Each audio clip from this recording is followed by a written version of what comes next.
Hi class. So this video here is going to kind of go over a little bit of documenting artwork and kind of how to do that and what that entails because it's become so very important for our online classes. So documenting your work is being able to take really good photos of your artwork that you're creating at home. Normally when we're face to face, this doesn't matter. I take your photos for you for me to look at later. And then I can see everything in person and face to face. And that's kind of easy for me. But now that we're online, it's your responsibility to get me a really quality, solid photo for me to assess your work properly. So don't shortchange yourself by turning in really bad photos. If you're making incredible work, we want to be able to tell. We want to be able to see that it's incredible work. So with that, documenting work, I just use my phone. I just have an iPhone X. That's what I take pictures of artwork with. Works totally fine for me. I assume that it works totally fine for you guys too. Lighting is really the biggest thing when it comes to taking good photos of your work. I have a ring light, but I also use outside. I cannot recommend enough, take your photos outside. If you do not have like a ring light and like good lighting, take your photos outside. That is the number one suggestion I have to most students if you're consistently getting really poor quality photos. Either they're blurry or they're like really dark or they're really yellow and the colors are off. Go outside. There's nothing better than sunlight to accurately capture what your art is, especially those of you that work in color. Definitely go outside. Use that sunny day. Even if it's a little cloudy, it's still better than nothing. So I always suggest going outside to get your photos. I go outside any chance I get to take photos because I think I like the way they look. I think they look best. Natural light tends to bring out the most accurate representation of the work. So go outside if you can. And I just, like I said, I just use my phone camera. It's nothing super fancy. I just have an iPhone. I also will use the app Snapseed. This is a free app. It is my app of choice. Some people use other ones.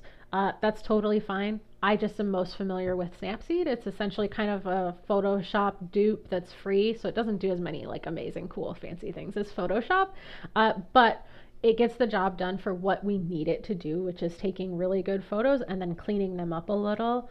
So Snapseed, I highly recommend that app. It is free. Download it if you need one. You can also use the settings that are come programmed in your phone. But Snapseed allows you to kind of, get a little bit more accurate with your adjustments. So once you do that and you get a good photo, when you take a photo, you want to take a photo a little bit away so you actually have some space of stuff around your photo. Kind of gives you some wiggle room to like adjust things. And when you take the photo, you want to be looking straight at it. You want to be straight on with that photo. That means hang it up on the wall.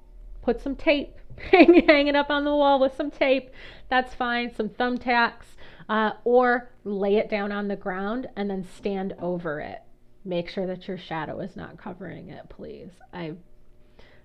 I've seen that happen more often than it should, where I have a photo of artwork and they're standing over it, and then all I see is their shadow of them standing over it, taking a photo. So make sure that you're in the opposite direction of the light so your shadow isn't getting cast over your artwork if you're choosing to stand on top of it.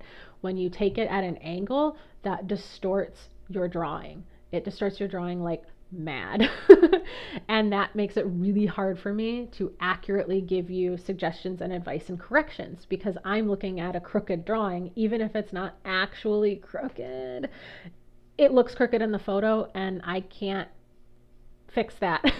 So I need a straight on photo in order to tell you that your drawing is correct, because I'll be correcting something that's actually just a poor photo and you're drawing something totally perfect and incredible, but it looks all wonky to me. So save us both the trouble. Always take a nice straight on photo.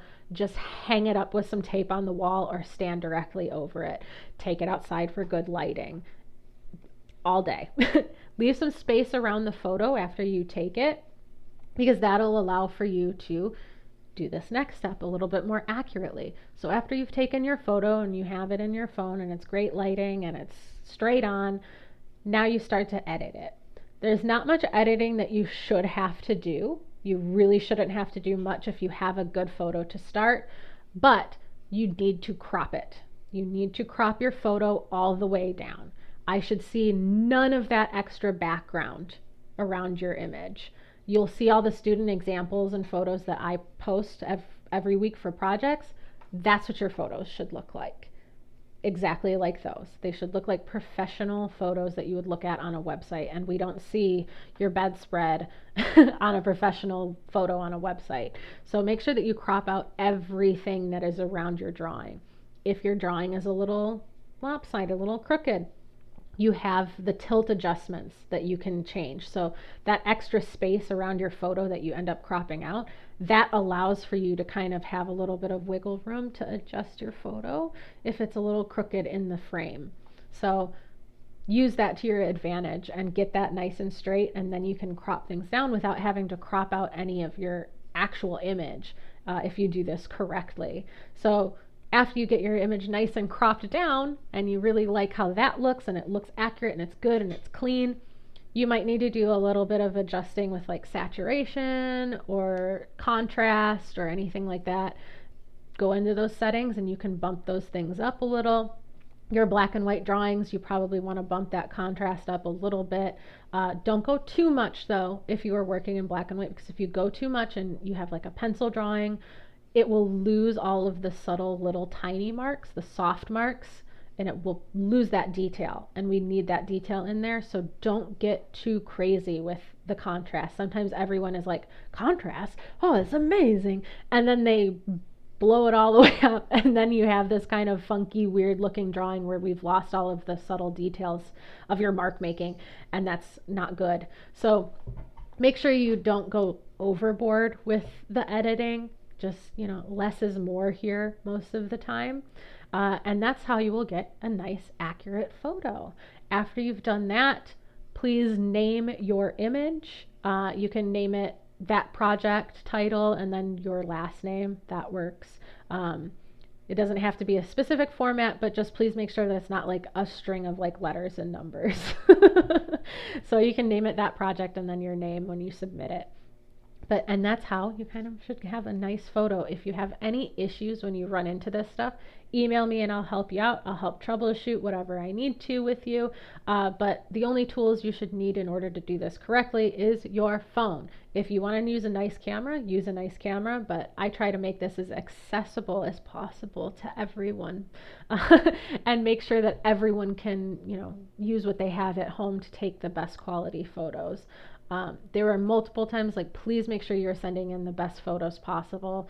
There's plenty of times I've seen students like tank a project grade because of a bad photo of a pretty good drawing. So make sure that you're always taking the best photos possible. And that's kind of what our first project documenting artwork was all about, which is learning how to do this properly with just art around the house, not even stuff that you've made. Just getting used to using the app and using your phone to do this and submitting things and getting things to look nice and correct.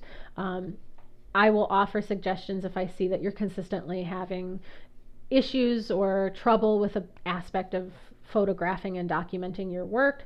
I'll let you know and we can workshop it. And I'd rather see you, improve there than just do nothing at all and consistently send in bad stuff and poor quality images.